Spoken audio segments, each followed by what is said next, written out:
खच कवीन लोफर औरत, बेगैरत बाप की बेगैरत बेटी, देखा है जलसा इसे कहते हैं।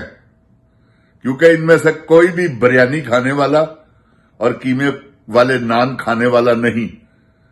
जो तुम्हारे बाप और चाचा करते थे ना अपने जलसों में, अपने मीटिंगों में, जो उन्होंने कीमे वाले नान और बिरयानी की प्लेटों पर लोगों के जमीर खरीदने शुरू किए हुए थे, वो दौर अब खत्म हो गया। अब तुम बिरयानी छोड़ के जो मर्जी खिलाओ, अवाम तुम्हारी बिरयानी, क्योंकि अवाम को पता चल गया कि इसमें जो गोश्त है वो हमारा है, इसलिए अवाम ने दुदकार दिया है तुम्हारी बिरयानी।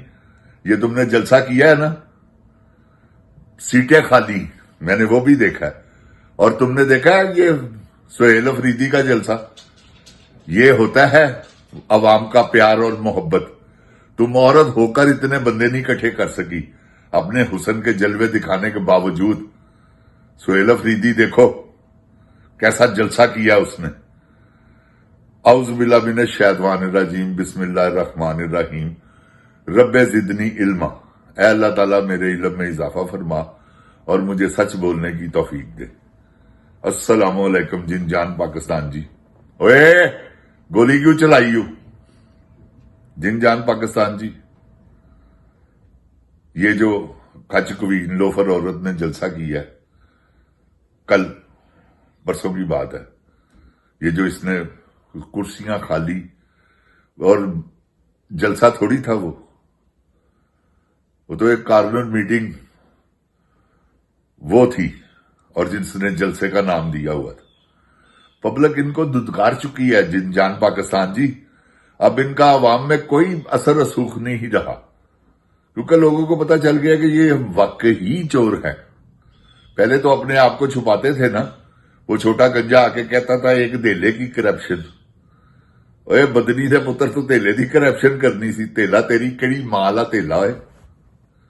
500 साल पिछे वाले दौर च जा रहे हैं मैं। धेले की करप्शन, बदनी दे पुत्र, तुसी ते करप्शन कर करके पाकिस्तान बर्बाद कर देता। आज तक स्टिल कर रहे हो, और सारे ही कर रहे हो। जिन्ना तुहाडे नाल बदकारां दा टोला है जिन जान पाकिस्तान जी, इन्हां दा इहो जिहा हिसाब होना है कि तुहाडी सोच हो सकदी है। अगर यह लंदन भी चले गए, मेरी गल याद रखना है, तो लंदन तो कोई बंदा वापस नहीं ना लिया सकते। इमरान खान लैके आएगा इन्हां नूं।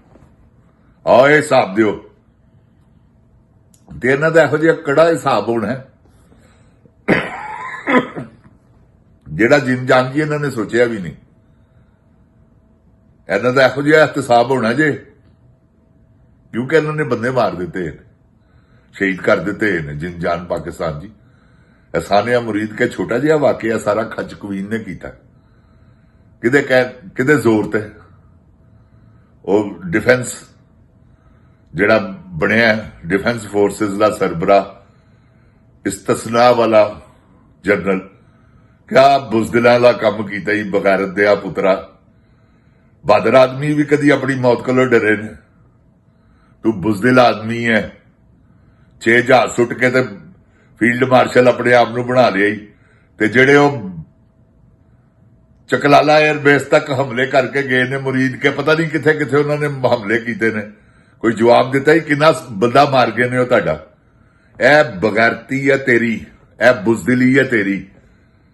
और राणा सनाउल्ला दूसरे दिन ही आके कहना कि असीं जवाब नहीं देना, असीं नहीं लड़ना। जे लड़ना नहीं बगैरत दिओ पुत्रो, ते छड्डो हुकूमत दा खैड़ा, आन दिओ उन्हां नूं जिन्हां ने खुरासान दी फौज बनानी है। तुसीं ओ बगैरत दिओ बचिओ, अपने आप नूं पटा पाओ, कुत्तेओ। बदकार लोग छड्डे जे टीवियां दे उत्ते बकवास करने वास्ते, ओहो जे एंकर खंजीरनी दे बच्चे जेड़े इन्हां नूं बुला लैंदे ने, मजे लैंदे ने नाले उन्होंने पैसे वटने ने जिन जान पाकिस्तान जी। वो धीआं भैणां दीआं कमाईयां खा लैण वाले ने, ऐसे बगैरत ते बेशरम ने। ते ऐ तुसीं देखो जरा इन्हां दा कैसा कड़ा एहतसाब हुंदा। साफियां दी भी माफी नहीं हैगी इंशाअल्लाह। ऐ तुसीं देखना मेरी जान, देखो जिन जान पाकिस्तान जी, ਇਹਨਾਂ ਦਾ ਕੈਸਾ ਇਤਸਾਬ ਹੁੰਦਾ। ਅਸੀਂ ਐਵੇਂ ਨਹੀਂ ਕਲਬਰੇ, ਤੁਹਾਨੂੰ ਕਹਿੰਦੇ ਸਾਂ ਨਾ ਕਿ ਇਨਸ਼ਾਅੱਲਾ ਅੱਲਾ ਦੀ ਮਿਹਰਬਾਨੀ ਨਾਲ ਜੋ ਅਸੀਂ ਕਹਿੰਦੇ ਆ ਉਹੀ ਇਮਰਾਨ ਖਾਨ, ਕਿਉਂਕਿ ਹੱਕ ਸੱਚ ਦੀ ਗੱਲ ਕਰਦਾ ਨਾ ਇਮਰਾਨ ਖਾਨ, ਅਸੀਂ ਵੀ ਹੱਕ ਸੱਚ ਦੀ ਗੱਲ ਕਰਨੇ ਆ, ਉਹ ਟੈਲੀ ਹੋ ਜਾਂਦੀ ਹੈ। ਅਸੀਂ ਵੀ ਕਹਿੰਦੇ ਆ ਨਾ ਚੋਰਾ ਡਾਕੂਆਂ ਕੋਲੋਂ ਪਿੱਛਾ ਛੁਡਵਾਓ, ਉਹ ਵੀ ਇਹੀ ਗੱਲ ਕਰਦਾ। ਦੇਖੋ ਤੁਹਾਡੀ ਖਾਤਰ ਕਿੰਨੀ ਵੱਡੀ ਤਕਲੀਫ ਘਟ ਰਿਹਾ ਉਹ ਯਾਰ ਜਿੰਜਾਨ ਪਾਕਿਸਤਾਨ ਜੀ, ਐਡਾ ਜੀਨੀਅਸ ਤੇ ਐਡਾ ਸੈਲੀਬ੍ਰਿਟੀ ਹੋ ਕੇ ਪੂਰੀ ਦੁਨੀਆ 'ਚ ਜਿੱਥੇ ਜਾਵੇ ਇਮਰਾਨ ਖਾਨ ਹੋ ਜਾਂਦੀ। ਉਹ ਯਾਰ ਜੇਲ੍ਹ ਦੀ ਉਹ ਸਜ਼ਾ ਕੱਟ ਰਿਹਾ ਵਾ 8 ਫੁੱਟ ਦੇ ਕਮਰੇ 'ਚ, 10 ਫੁੱਟ ਦੇ ਕਮਰੇ 'ਚ, ਜਿਹਦਾ ਤੁਸੀਂ ਦੇਖੋ ਨਾ ਕੈਸਾ ਬਹਾਦਰ ਆਦਮੀ। ਨਵਾਜ਼ ਸ਼ਰੀਫ ਨੇ ਤਾਂ 4 ਦਿਨਾਂ ਬਾਅਦ ਚੀਕਾਂ ਮਾਰਨੀਆਂ ਸ਼ੁਰੂ ਕਰ ਦਿੱਤੀਆਂ ਸਨ ਕਿ ਮੈਨੂੰ ਕੱਢੋ, ਮੱਛਰ ਬੜਾ। ਉਹਦੇ ਵਾਸਤੇ ਮੱਛਰ ਨਹੀਂ ਗਾ। ਓਏ ਬੁਜ਼ਦਿਲ ਬੋਂਡੇ ਲੋਕ ਨੇ ਜਿੰਜਾਨ ਪਾਕਿਸਤਾਨ ਜੀ, ਮੈਂ ਤੁਹਾਨੂੰ ਸਹੀ ਕਹਿਣਾ ਪਿਆ। ਮੈਂ ਇਹਨਾਂ ਦੀਆਂ ਕੀ ਔਕਾਤਾਂ ਨੇ, ਉਹਦੇ ਅੱਗੇ ਕੀ ਵੇਚਦੇ ਨੇ ਨਾ। ਇਹਨਾਂ ਕੋਲ ਹੁਣ ਕੁਝ ਵੀ ਨਹੀਂ ਜੇਗਾ। ਦੇਖੋ ਨਾ ਆਪਣੀ ਧੀ ਲੈਣ ਦੀ ਉਹਨੂੰ ਜਦੋਂ ਪਤਾ ਲੱਗਾ ਕਿ ਮੈਂ ਜਾ ਰਿਹਾ, ਮੇਰੀ ਮਕਬੂਲੀਅਤ ਲੋਕਾਂ ਨੇ ਛਿੱਤਰ ਮਾਰਨੇ ਸ਼ੁਰੂ ਕਰ ਦਿੱਤੇ ਨੇ, ਉਹ ਧੀ ਨੂੰ ਲੈ ਕੇ ਆਇਆ, ਧੀ ਨੇ ਟਿਕਟੌਕ ਬਣਾ ਗਈ, ਆਪਣੀਆਂ ਵੈਲਿਊਆਂ ਖਤਮ ਕਰ ਲਈ। ਉਹ ਲੋਕਾਂ ਨੇ ਕਿਹਾ ਇਹ ਤਾਂ ਟਿਕਟੌਕ ਕੁਈਨ ਹੈ, ਇਹ ਤੇ ਐਕਟਰ ਹੀ ਹੈ, ਇਹਨੂੰ ਤਾਂ ਹੀਰ ਬਣਾਉਣਾ ਚਾਹੀਦਾ ਫਿਲਮਾਂ 'ਚ। ਇਹ ਜੇ ਜਿੰਜਾਨ ਜੀ ਇਹਨਾਂ ਦੀ ਰੈਪੂਟੇਸ਼ਨ। ਵੈਸੇ ਫਿਲਮਾਂ 'ਚ ਆਦੀ ਤੇ ਕਮਾਲ ਆਦੀ ਹੈ, ਖੂਬਸੂਰਤ ਤੇ ਹੈ, ਇਹਦੇ 'ਚ ਕੋਈ ਦੋ ਰਾਏ ਨਹੀਂ। ਇੱਕ ਖੂਬਸੂਰਤ ਔਰਤ ਹੈ ਨਾਨੀ, ਤੁਹਾਨੂੰ ਪਤਾ ਨਾਨੀ ਹੋ ਕੇ ਵੀ ਖੂਬਸੂਰਤ, ਕਿਉਂਕਿ 9 ਕਰੋੜ ਰੁਪਏ ਆਪਣੇ ਮੂੰਹ ਤੇ ਲਾ ਕੇ ਆਈ। ਕਿੱਥੇ ਕਿੱਥੇ ਗਈ ਹੈ ਆਪਣੇ ਹੁਸਨ ਵਾਸਤੇ, ਜਿੱਥੇ ਪਤਾ ਲੱਗਦਾ ਕਿ ਇੱਥੇ ਵਧੀਆ ਕੰਮ ਹੁੰਦਾ ਉੱਥੇ ਚਲੀ ਜਾਂਦੀ ਹੈ। ਐਸੀ ਬਦਕਾਰ ਔਰਤ ਜੇ ਖੁਦਾ ਦੀ ਕਸਮ, ਤੁਹਾਨੂੰ ਸਹੀ ਕਹਿਣਾ ਪਿਆ। ਦੇਖੋ ਨਾ ਕਿੰਨਾ ਰੁਪਇਆ ਉਹਨੇ ਆਪਣੇ ਮੂੰਹ ਤੇ ਲਾਇਆ, ਨੱਕ ਉਹਨੇ ਸਹੀ ਕਰਾਇਆ, ਹਰ ਚੀਜ਼ ਸਹੀ ਕਰਾਈ ਹੈ। ਨਹੀਂ ਤੇ ਇਹਦੀਆਂ ਪੁਰਾਣੀਆਂ ਤਸਵੀਰਾਂ ਦੇਖੋ, ਐਡਾ ਨੱਕ ਹੈ, ਹੁਣ ਜਿਹੜਾ ਨੇ ਆ ਤਿੱਖਾ ਕਰਾਇਆ। ਨਕਲਾਂ ਮਾਰਦੀ ਹੈ ਜਿੰਜਾਨ ਪਾਕਿਸਤਾਨ ਜੀ, ਅੰਜੀਲਾ ਜੋਲੀ ਦੀਆਂ। ਉਹਦੇ ਵਰਗਾ ਲਿਬਾਸ, ਉਹਦੇ ਵਰਗੇ ਕੱਪੜੇ, ਇਹਦੇ ਅੰਦਰ ਹੀ ਕੈਰੈਕਟਰ ਹੈ, ਇਹਦੇ ਪਿਓ ਦੇ ਅੰਦਰ ਹੈ ਸੀ ਤੇ ਇਹਨੂੰ ਵੀ ਕੀੜਾ ਹੈਗਾ ਇਹਦੇ ਅੰਦਰ ਜਿਹੜਾ ਸੁੜਕ ਕਰਦਾ। ਉਹ ਫਿਰ ਇਹਨੇ ਹੁਣ ਆਪਣਾ ਸ਼ੌਕ ਪੂਰਾ ਕੀਤਾ ਵਾ, ਟਿਕਟੌਕ ਬਣਾ ਕੇ ਕੀ ਅਦਾਵਾਂ ਨਾਲ ਤਸਵੀਰਾਂ ਲਵਾਉਂਦੀ ਹੈ। ਤੁਸੀਂ ਦੇਖਿਆ ਨਹੀਂ? ਇਹਦੀਆਂ ਫਿਲਮਾਂ ਦੇਖ ਲਵੋ ਤੇ ਸੈਮਾ ਦੀਆਂ ਇਹਦੀਆਂ ਟਿਕਟੌਕਾਂ ਦੇਖੋ ਤੇ ਸੈਮਾ ਨੂੰ ਦੇਖ ਲਓ ਫਿਲਮਾਂ 'ਚ, ਜਿਹੋ ਜਿਹੀਆਂ ਅਦਾਵਾਂ ਉਹਦੀਆਂ ਨੇ ਉਹੋ ਜਿਹੀਆਂ ਇਹਦੀਆਂ ਨੇ। ਤੇ ਫਰਕ ਕੀ ਹੋਇਆ ਤੁਹਾਨੂੰ? ਮੈਂ ਐਵੇਂ ਨਹੀਂ ਕਹਿੰਦਾ ਕਿ ਇਹਨੂੰ ਐਕਟਿੰਗ ਦਾ ਸ਼ੌਕ ਹੈ, ਮੈਂ ਆਪ ਐਕਟਰ ਹਾਂ। ਹਰ ਬੰਦੇ ਨੂੰ ਹੈ, ਹਰ ਬੰਦੇ ਦੇ ਅੰਦਰ ਇੱਕ ਐਕਟਰ ਛੁਪਿਆ ਹੈ। ਜਿਹੜੇ ਫਿਲਮ ਦੇਖਦੇ ਨੇ ਨਾ ਉਹ ਇਹੋ ਹੀ ਸੋਚ ਕੇ ਦੇਖਦੇ ਨੇ ਹੀਰੋ ਮੈਂ ਵਾਂ, ਤੇ ਜਿਹੜੀ ਔਰਤ ਹੀਰੋਇਨ ਦੇਖਦੀ ਹੈ ਨਾ ਉਹ ਕਹਿੰਦੀ ਹੈ ਮੈਂ ਵਾਂ, ਵਰਨਾ ਫਿਲਮ ਵੇਖਣ ਵਾਲਾ ਤੇ ਤੂੰ ਕੀ ਕੋਈ ਨਹੀਂਗਾ। ਇਹ ਤੇ ਜਿੰਜਾਨ ਪਾਕਿਸਤਾਨ ਜੀ ਪੜ੍ਹੀ ਲਿਖੀ ਗੱਲ ਹੈ।